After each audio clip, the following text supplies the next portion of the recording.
That said, I don't anticipate this final year of my career being a long valediction. I will end my career as I began it in 1967 with an eye toward the future and what must be done to secure our children's place in that future. The work we must do during the 2013-14 school year, in fact the work that we do every year, transcends any individual or even group of individuals. Only working together can we arrive at well-planned, innovative programs that will allow our students to compete in a future we can only imagine. While my remarks this morning will concentrate on the future, I'd be remiss if I didn't acknowledge the 55 years I have spent in Loudoun schools as a student, parent, and employee. Throughout that time, Loudoun has always had good schools that met the needs of the students it served. That said, it's evident that the school system I will leave in June is far superior to the one I entered in 1958. For the first decade I was associated with Loudoun schools, they were racially segregated, something that was wrong, and I'm grateful to say has been corrected. While the struggle for racial equality is far from over, we have made strides in closing academic achievement gaps among students. Under the direction of our Assistant Superintendent for Instruction, Sharon Ackerman, we also have undertaken diversity training to ensure that our staff is aware of the differences among students and how those differences may be addressed in a positive manner that recognizes differences as strengths. Beyond racial segregation, there was also the segregation of our special needs students. Today, we have an active program to include all special education students in as many general education classes as possible. This is called the inclusion model. I'm proud to be the superintendent of a school system where we strive to meet all students' needs without regard to their ethnicity and regardless of what special needs they have. This year marks a milestone in that we will overtake Virginia Beach to become the third largest school system in Virginia. This is a huge contrast to the 13th place we occupied when I became superintendent. Both in size and academic stature, we have become an educational leader in the Commonwealth. We're no longer a small organization, and we cannot be run that way. Much of what I'll be concentrating on this year will be geared toward maintaining an excellent school system in the face of growth that anywhere else would be unprecedented. While much has changed during my educational career in Loudoun, one thing, to my annoyance, has not. During my first teacher orientation in 1967, we were told that we would have to learn to do more with less. Now, being rather young and naive, I didn't think much about what that meant. But the older people around me sort of groaned and said, does that mean we're moving into negative numbers? And I came to find out what that meant. If there is one phrase I could banish from the English language, doing more with less in education would be it. And that's because in doing more with less, we are saying that our children, the people who represent the future of this county, this state, and this nation, are more of a financial burden than an asset to be invested in. The difference between the word burden and investment is more than a semantic exercise. Recently, AARP, for you youngsters, that's the American Association of Retired Persons, asked millennials are the people born between roughly 1982 and 2004. AARP asked them to describe their future. I was interested in this response for three reasons. First, I'm interested in the future. Second, I am an AARP member. And finally, I'm a former English teacher. Well, here's what they had to say.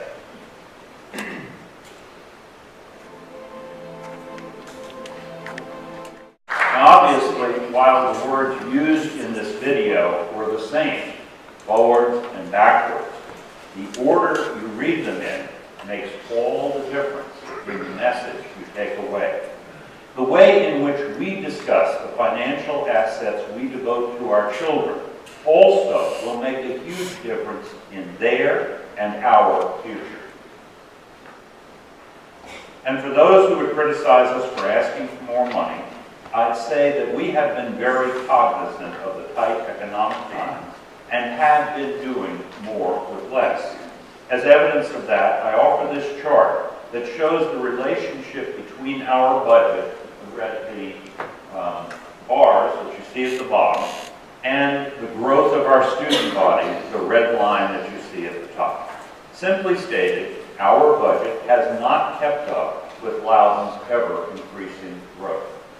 As I have for the past several years, I've also noted that we rank 6th out of 8 when it comes to per-pupil spending in Northern Virginia and 8th out of 10 in the Washington area. I submit to you that a student in Loudoun County is worthy of the $1,794 additional average investment that Fairfax makes in each of its students each year. We continue to be wise stewards of the public's investment in its public schools, stretching every dollar in our budget.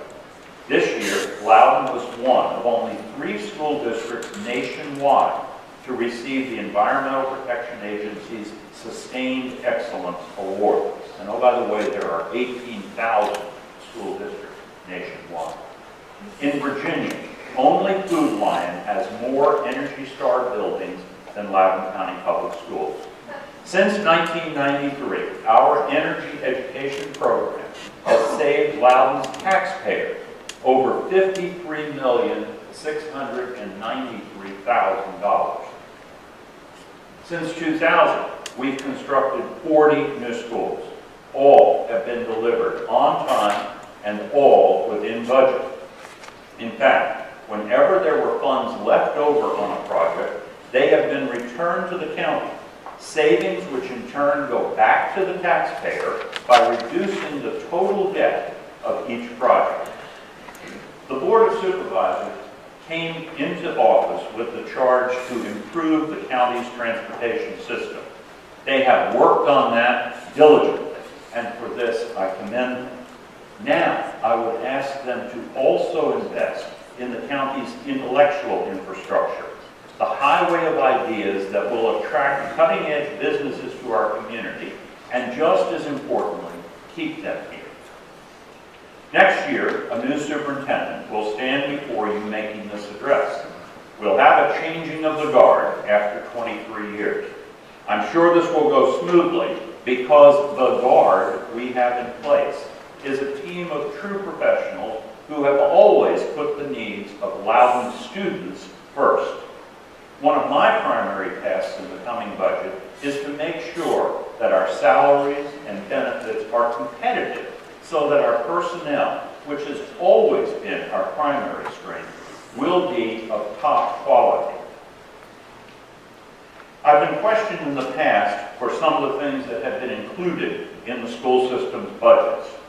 The main thing in all of those budgets has always been, is, and for my final budget, will be people. People who interact with and support our students. That's where the vast bulk of our money goes year after year. Further, as we look at this chart, over 79% of our budget is spent specifically on instruction, exactly where it should be. I'd like to introduce you to one of our people, Melanie Vashon, Mel to her friends, the 2008 valedictorian at Loudoun County High School. She came back to teach at our shared alma mater this year. Now, I'll admit up front, I was not the valedictorian of the Loudoun County High School class of 1963. I also did not have a master's degree from the University of Virginia's Curry School of Education when I started teaching, but Mel does. In fact, she is only one of only 5 Curry graduates this year with a concentration of math as her preparation for teaching. Yesterday, first day of school, Mel took over the math classes of the woman who inspired her to be a teacher, Martha Blakely, a legend at Loudoun County High School who taught for 40 years in our school system. Mel represents a trend I'm pleased to share with you. That is the growth in the number of our teachers with master's degrees. Last year, over 65% of our teachers held master's degrees. This has led to an increase in the caliber of the teachers that we put in our classrooms. Some things I do share with Mel are the love of our school, Loudoun County High School, education, and community. However, there is a troubling trend that threatens us from keeping our best young teachers. I'll attempt to address this threat during the next budget. There are parts of our salary scale that are not competitive. This may cause us to lose teachers in the prime of their career. It's one thing to attract talents like Mel to our teaching ranks, and another to keep them. We must provide a living wage to our teachers as they reach the prime of their careers, if we hope to retain them.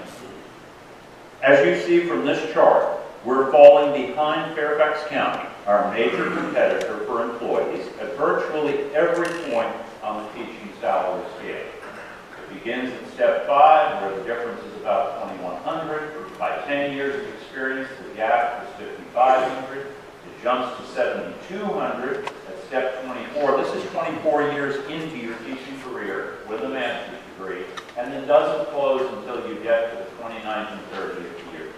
The school board has received a study about this area in between, and I believe everyone is committed to trying to close that gap. While my budget will concentrate on people, there is one capital project that I'll be recommending the school board to move up. We must build on the success of the Academy of Science and Monroe Technology Center, and to do this, we need a new facility to house these programs. The 64 members of the Academy of Science class of 2013, 64, keep that number in mind, were offered $5.2 million in scholarships as they went off to college. In its brief history, the Academy of Science has produced international science fair winners and students who have attended Harvard, Yale, MIT, and Stanford, just to mention a few. Monroe Technology Center had 259 students complete their coursework in June, receiving professional certifications in fields as diverse as auto body repair, auto technology, computer science, and medical technology. Unfortunately, the current facilities devoted to these two programs are woefully inadequate to meet the demand. 678 students applied for the 68 seats for the incoming Academy of Science class. Monroe Technology Center, which was opened in 1977, still in the same building, can accommodate 528 students. Monroe annually turns away more than 200 students, and 20 to 25% of the students who are admitted to Monroe do not get to enroll in their first career choice. They have to take a second career choice path instead. Finding a new home for Monroe will allow us to convert the present home into an expanded alternative school, which addresses another of our pressing needs. As it stands, a new facility to house the Academy of Science and Monroe Technology Center on Sycolin Road is not scheduled to open until 2020 in the Board of Supervisors Capital Improvement Plan. That is simply too long a time to wait. Every year, we're turning away hundreds of students who could benefit from these programs. Their future is affected by our inability to fund a proper facility to meet an expanding need. The educational possibilities that could exist in a combined Monroe AOS facility were illustrated by physics students at Broad Run High School and the welding class at Monroe Technology Center. These two disparate groups teamed up to build a working model of the moon buggy used in the Apollo missions, and they did this for a NASA competition. They worked in the kind of team setting that they will participate in during their working lives. These teams will draw on theoretical knowledge and practical experience, and from a talent pool featuring different academic and technical disciplines and cultures. As always, we will need the resources of our business community in helping us employ and understand the latest technology. Last year, the TEALS program, and TEALS stands for Technology, Education, and Literacy in Schools. The TEALS program brought high-tech professionals who are passionate about digital literacy and computer science education into our high schools. TEALS began at 3 high schools in 2012-13 with 6 members of the technology community volunteering and serving as teacher assistants. In this school year, 10 high schools will participate with 35 to 40 new recruits volunteering to partner with the LCPS computer science teachers. The impact of this one program last school year is seen in an average 30% increase in student enrollment in computer science for this school year. At the TEALS completion ceremony in May, James LaPlane, Senior Vice President for Technology Operations at America Online, shared the current philosophy dominating the tech world. That philosophy is simply this: program or be programmed. We are either going to be part of this wave of technology or we'll be consumers of it. To be in the forefront of technology, we're going to have to go to one-to-one computing. We ran a pilot during the last year at Mountain View Elementary School with our partners at Microsoft, and we know that one-to-one computing works and it enhances the educational opportunities for the digital natives who are now in our classrooms. The reason one-to-one computing is so important is that we can't opt out of the future, especially here in Loudoun County. I'll read this quote from another of our TEALS volunteers, Dan Kaysen. Mr. Kaysen said, "Northern Virginia and Washington, D.C. are among the best environments for technical jobs, bar none, right now. The job growth here, the job opportunity here, is absolutely stunning. Whether you want to work in a big company like AOL or Microsoft or Northrop Grumman, or you want to be in a startup or start your own company, this is the place to be." To that, I would add that we indeed live in Silicon Valley East. If anyone is on the cutting or even bleeding edge in technology, it should be us. If you go to the website Simply Hire and type in Ashburn, Virginia, you'll see more than 83,000 technology jobs listed as nearby. Maintaining and enhancing a workforce that attracts and retains technology firms should be a top priority going forward. While I'm advocating for an improvement in the technology employed in our schools, I'm also heartened by something else James LaPlane said in May. He said 2 of the most important components in programming and understanding technology are an appreciation of music and the ability to speak a foreign language. He noted that playing an instrument teaches abstract thinking and pattern recognition. Those who are multilingual have faster mental reaction time.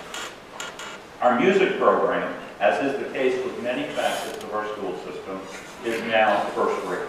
During the last school year, 44.6% of our secondary school students, that's middle and high school, participated in the music program.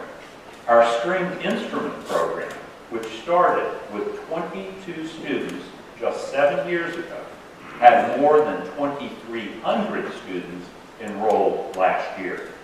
Our foreign language program continues to grow, with more than 19,000 students studying 6 languages, including American Sign Language, French, German, Latin, Mandarin Chinese, and Spanish. Now, each year during this address, I go through a long list of superlatives that bear repeating only because they would be considered exceptional in virtually any other jurisdiction. I'll concentrate on a few of those points today. Newcomers to Loudoun, I am afraid, often take for granted the exceptional school system they move into. Taking excellence for granted and the failure to invest in continued excellence is the surest route to decline.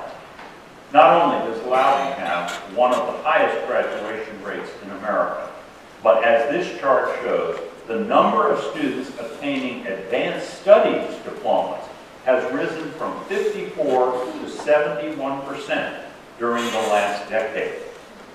Not only do our students graduate at a high rate, but a high rate of them go on to college. This is a chart that shows the percentage of LCPS students attending 2- and 4-year colleges.